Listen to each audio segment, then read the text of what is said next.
Le 14 novembre 1944, en Alsace, l'infanterie française avait essuyé 2 échecs successifs pour s'emparer de ce village. Bilan, 27 morts, 0 mètre conquis. Et le major allemand terré à l'intérieur venait justement d'exécuter l'un de ses propres soldats pour l'empêcher de capituler. C'est alors qu'on dépêcha les spahis algériens. En une seule journée, sans une seule perte supplémentaire, le major sortit de son propre chef, l'épée à la main, pour se rendre en personne au capitaine algérien qu'il avait tenu en échec. Mais comment ces hommes ont-ils pu faire plier un officier nazi prêt à mourir plutôt qu'à se soumettre? Dans les forêts des Vosges, les arbres ployaient sous la neige et un silence oppressant régnait. Ce matin-là, pourtant, un unique coup de feu rompit cette quiétude. Un soldat allemand s'effondra dans la poudreuse, un drapeau blanc encore serré dans son poing. Il cherchait à se rendre, mais son commandant l'abattit froidement. Cet officier, c'était le major Klaus Heidemann, âgé de 38 ans. Il dirigeait 340 soldats allemands piégés dans Sainte-Marie-aux-Mines. Les murs des bâtisses étaient glacés, les venelles désertes, et le major avait pris une résolution inflexible. Jamais de reddition, ni pour ses troupes, ni pour lui-même, quitte à y laisser la vie. Ce geste radical, ce tir fratricide allait pourtant déclencher un enchaînement imprévu pour tous les occupants du village. Pour saisir ce qui suivit, il faut d'abord cerner l'enjeu stratégique de Sainte-Marie-aux-Mines. Ce bourg formait un verrou essentiel. Sa chute ouvrait la voie vers le Rhin aux Français. Sa défense bloquait net toute progression alliée dans le secteur. Chaque heure gaspillée ici signifiait du sang coulé ailleurs. Les Allemands, mitrailleuses aux fenêtres et sacs de sable dans les ruelles, occupaient une position redoutable. L'infanterie française régulière l'avait déjà testée à 2 reprises. 2 assauts directs en 48 heures. Le premier tint 20 minutes avant d'être repoussé, le second encore moins. Résultat, 27 soldats français tués en 2 jours, des hommes avec des familles, des villages, et pour gain de cause, rien du tout. Les survivants, harassés, visages noircis par la suie, mains engourdies par le gel, avaient tout tenté en vain. Au quartier général, les officiers débattaient, un colonel d'artillerie français abattit son index sur la table. Seul remède, les canons pour raser le village et neutraliser les défenses ennemies. Les maisons s'effondreraient, les civils terrés en cave trembleraient, mais la guerre imposait ses lois. C'est alors qu'un homme leva la main. Petit gabarit, 31 ans, voix posée, presque trop pour une tente de commandement. Youssef Ben Cherif, capitaine commandant le 3e escadron du 1er régiment de spahis algérien. Mon colonel Fan, si on bombarde, on rase aussi les civils qu'on prétend épargner. Et je m'en bave. Alstad, le colonel le toisa, puis lâcha ce que beaucoup pensaient tout bas. Les spahis sont des cavaliers. On ne livre pas de guerre à cheval ici. Quelques rires fusèrent. Ben Cherif, impassible, rétorqua doucement « Non, mon colonel, mais c'est une affaire de patience. Et ça, nous, on sait faire. » Youssef Ben Cherif était né à Tlemcen, en Algérie, dans une lignée de cavaliers. Son père, sous-officier durant la Grande Guerre. Son grand-père avant lui. Dès 19 ans, il servait chez les spahis. Traversée du Sahara, combat en Tunisie sous un cagnard infernal, bivouac sur roc par moins 10 degrés, son supérieur le décrivait comme imprévisible, brillant, et d'un calme hallucinant sous le feu ennemi, des termes ambigus entre admiration et méfiance. Ce soir-là, seul avec les rapports des assauts avortés, Ben Cherif les décortiqua, les rumina, ferma les yeux, pas sur les canons ou les pertes, mais sur le major Heidemann. Comment raisonner un homme capable de flinguer son propre soldat pour bloquer une capitulation? Puis un détail sauta aux yeux dans les comptes rendus, mineur mais crucial. À chaque offensive, les Allemands massaient leurs forces et armes sur les axes principaux. Voies larges, routes majeures, tout verrouillé avec astuce. Mais les venelles étroites derrière les maisons, les passages discrets, les sentiers entre jardins, à peine gardés, quasi nus. Pas tant que les Allemands étaient idiots, mais parce que le major Heidemann était convaincu que nul ne parviendrait à être assez discret, assez endurant, assez fantomatique pour s'infiltrer par là dans l'obscurité et le gel. Ben Cherif dépose le rapport sur la table. Il contemple la neige qui tombe par l'ouverture de la tente. Au dehors, les arbres des Vosges se dressent noirs dans la nuit, et pour la première fois depuis 2 jours, quelqu'un dans ce camp français réfléchit non pas à raser le village, mais à y pénétrer en catimini, sans alerter quiconque. Tel un fils du désert, conscient que la victoire ne revient pas toujours au plus bruyant. Elle récompense parfois celui qui sait rester muet. Le lendemain matin, Ben Cherif se présente de bonne heure à la tente du commandement. Il n'a dormi que 2 ou 3 heures. Pourtant, dans son regard ne se lit aucune lassitude, mais un projet clair. Il étale une vaste carte de Sainte-Marie-aux-Mines avec ses rues, ses demeures, ses jardins. D'un crayon, il dessine 3 traits, 3 itinéraires qui évitent les axes principaux, 3 sentiers sinueux longeant les habitations, glissant entre les arbres au bord d'un ruisseau pris par les glaces. Ces voies ne dépassent nos pas 2 mètres de large en certains endroits. Impossible d'y engager un camion. Nos lancers et Même 2 hommes de front ne passeraient-ils pas. Mais des soldats habitués au silence peuvent s'y faufiler un à un dans les ténèbres. Le stratagème est limpide. 3 patrouilles de 12 hommes l'une, soit 36 au total, sans obusiers, sans grenades lancées au hasard, sans clameur. Ils investissent le village par ces 3 voies simultanément à 2 heures du matin. Ils progressent sans un bruit. Ils cerneront le poste de commandement du major Heidemann au cœur du bourg et lui boucheront toutes les issues. Le major s'éveillera pris au piège, non pas assailli, mais cerné. Et un homme acculé finit par raisonner autrement. Avant d'exposer ce dispositif aux officiers, Ben Cherif agit autrement. Il détache 2 éclaireurs. Non pour combattre, mais pour observer. Le sergent Mokhtar Aissa, 26 ans, possède des yeux perçants dans le noir. Le caporal Rachid Ferhat, 23 ans, a des pieds qui glissent sans un craquement sur la neige. Ces 2 spahis servent depuis l'adolescence.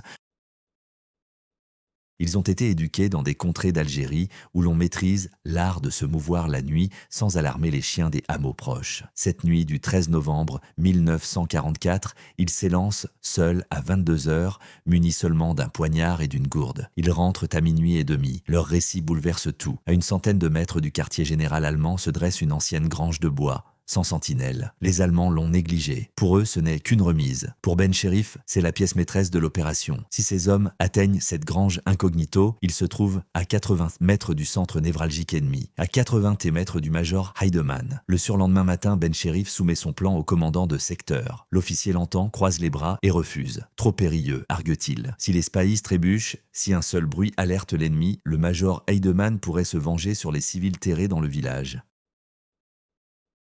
Des familles alsaciennes occupent ces logis. Des enfants se terrent dans les caves. Un échec ne serait pas qu'un revers tactique, mais un carnage. Ben Cherif ne s'emporte pas. Il laisse l'homme achever son discours. Puis il rétorque « Mon commandant, si nous déchaînons l'artillerie, ces mêmes familles périront ensevelies sous les décombres de leur toit. Mon projet n'assure pas la victoire, mais c'est leur unique espoir de survie. » Le commandant de secteur reste coa. Il scrute la carte, observe Ben Cherif et annonce qu'il remontera la proposition. Plus haut se trouve le général de Montsaber. Il dirige le 2e corps d'armée français. Vétéran de Tunisie, familier des spahis, il a vu de ses yeux ce que ses troupes accomplissent dans l'impossible. À 23 heures, le 13 novembre 1944, le général de Montsaber examine le plan de Ben Cherif. Il repose le document, saisit son stylo et appose sa signature. Les hommes disposent de 4 heures pour s'équiper.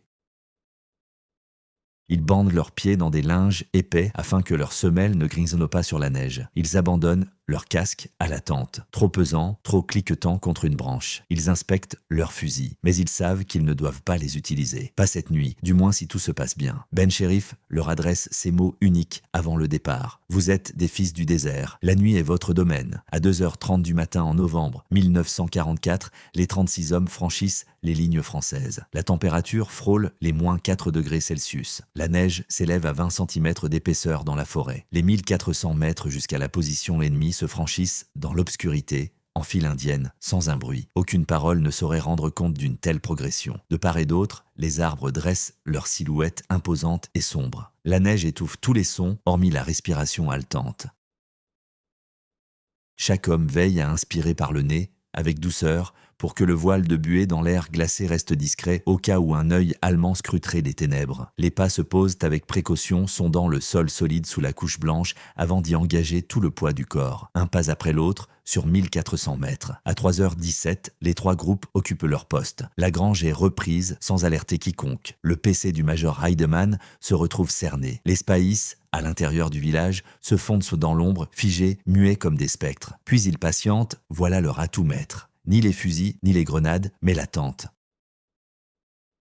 Laissez l'aube poindre, les Allemands ouvrirent les yeux. La vérité s'insinuait peu à peu dans les esprits épuisés de ceux qui se pensaient à l'abri derrière leurs remparts. À 6 heures, avant que le soleil effleure les crêts des Vosges, 3 soldats allemands abandonnent leur poste et s'avancent vers les lignes françaises, bras en l'air, sans proférer un son. Ils ont aperçu les silhouettes nocturnes, saisi la situation, opté pour la survie. Le stratagème opère, mais le major Heidemann n'a pas épuisé ses ressources. Ce matin-là, Sainte-Marie-aux-Mines s'éveille sous un ciel plombé et frisqué. La neige a cessé de choir durant la nuit. L'air embaume la bois brûlée et la pierre humide. Les venelles demeurent désertes. Pourtant, derrière chaque vitre, chaque paroi, des regards guettent. Des Allemands désemparés, ignorant encore les événements survenus pendant leur sommeil.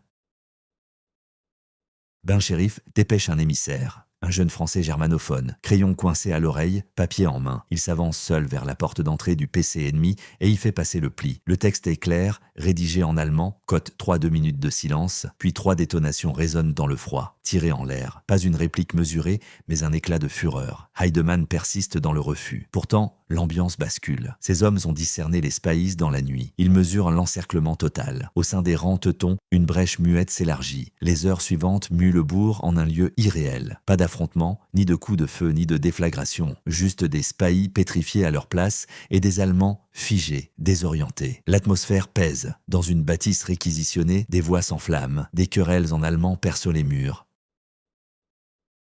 L'un sanglote, un autre vocifère, avant qu'une voix puissante ne tonne dans la ruelle glacée « Genug, Genug, Genug ». Les spahis perçoivent tout depuis la grange. Ben Chérif écoute, immobile. À 11 heures, une porte pivote, puis une autre, puis une de plus. Les soldats émergent, mains levées, traits tirés, tenus chiffonnés par l'insomnie. Sans hâte ni panique, ils avancent posément, tels des hommes ayant tranché un destin majeur, libérés de la crainte une fois le choix acté. Un sergent teuton dépose son arme dans la neige avec une délicatesse presque tendre, comme un objet cher. 180 tassettes allemands capitulent ce jour-là en moins de 4 heures, sans perte française supplémentaire. Les 2 attaques frontales des 48 heures passées avaient coûté 21 vies et n'avaient rien forcé. Une nuit de mutisme spahi venait de démanteler plus de la moitié du bataillon. Mais le major Heidemann n'est point du lot. Avec 40 à 50 loyalistes, il s'est barricadé dans l'église communale. Ses murs massifs, ses hautes fenêtres étroites, sa porte de chêne massif en font un bastion solide et il en a conscience. Un billet émerge de l'édifice, porté par un homme agitant un linge blanc à une fenêtre basse. Les termes sont brefs et glacés. « Je périrai ici pour le Führer et l'Allemagne ». Les officiers français évoquent aussitôt l'assaut. L'église est accessible. Avec assez d'hommes et grenades, la brèche s'ouvre en un rien de temps. Mais Ben Chérif arbitre d'un geste. Non, il impose un silence absolu autour du sanctuaire. Pas un tir, pas une menace, pas un appel. Il dépêche des hommes pour sectionner les câbles reliant le poste de commandement du major aux autres unités allemandes de la zone. Heidemann se retrouve ainsi isolé du reste du monde. Impossible pour lui d'appeler du renfort, de recevoir des instructions ou de connaître la situation extérieure. Il est seul avec ses troupes dans une église glaciale. Puis Ben Chérif accomplit un geste inattendu. Il sélectionne 10 prisonniers allemands fraîchement capturés. Il leur distribue leur ration quotidienne. Du pain, de l'eau, un morceau de fromage. Sans un mot, juste la nourriture. Ensuite, il les escorte jusqu'à l'entrée de l'église et leur confie un message oral à transmettre au major Heidemann. Une unique phrase à prononcer, « Regardez ceux qui vous gardent en vie ». Les 10 hommes pénètrent dans l'église. La porte se referme, le silence retombe. Dehors, les spahis patientent toujours. Le froid mord leurs joues. De la fumée s'élève des cheminées des maisons voisines où des civils alsaciens, cloîtrés depuis 2 jours, osent enfin remuer avec précaution. Un enfant observe depuis une fenêtre du premier étage, les yeux écarquillés.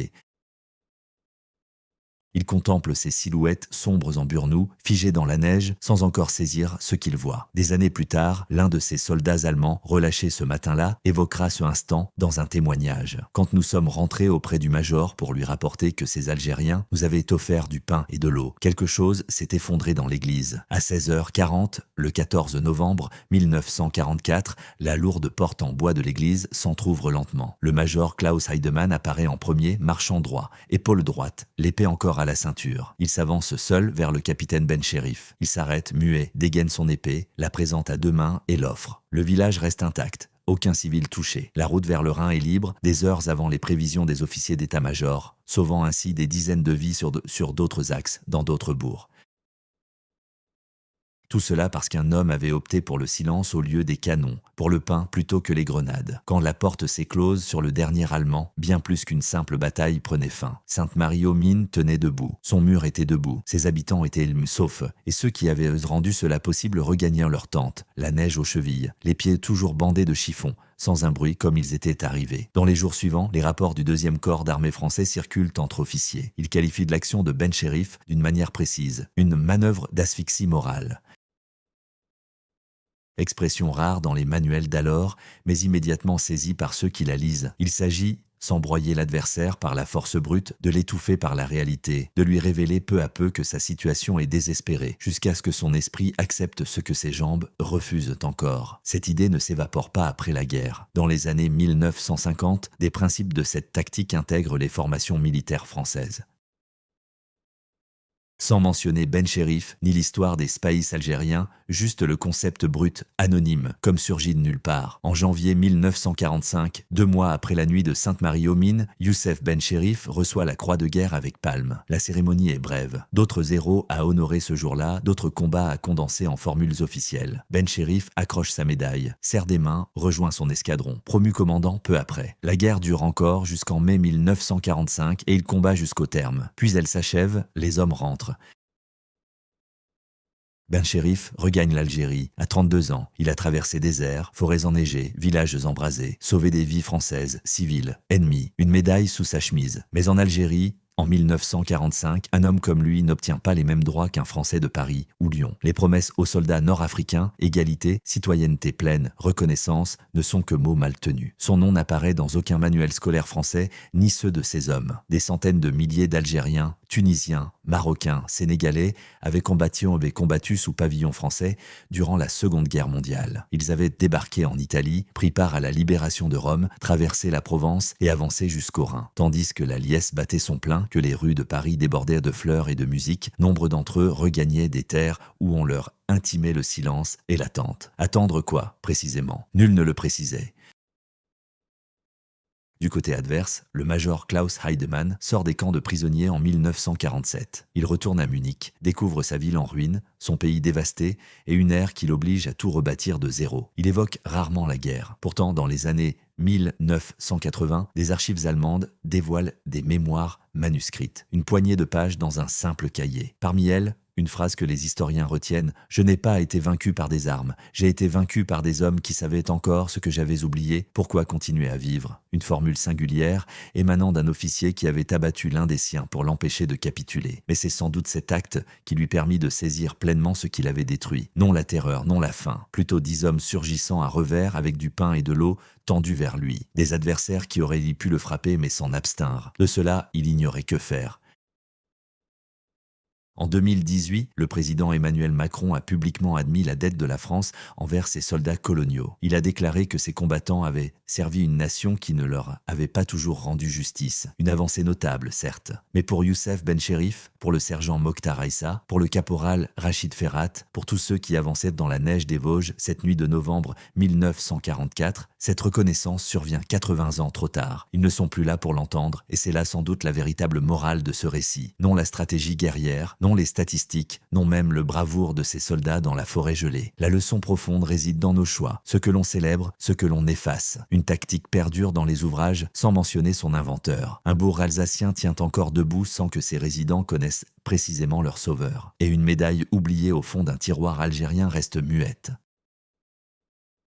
Ce que les spahis algériens ont accompli face à un major allemand inflexible, c'était opter pour la vie alors que tout les autorisait à tout anéantir. Au cœur d'un conflit fauchant des dizaines de millions d'âmes en ce novembre hivernal, dans un hameau quasi inconnu, 36 hommes ont démontré une vérité à la fois évidente et ardue. La force suprême ne consiste pas à abattre les remparts. Elle réside dans le pouvoir de faire entrevoir à un homme, sans un mot, qu'une raison de persévérer existe encore. Et cette force n'a ni médaille ni stèle. Elle se limite à un cahier griffonné par un ancien faux, une grange déserte en Alsace et l'écho de pas étouffés dans la neige.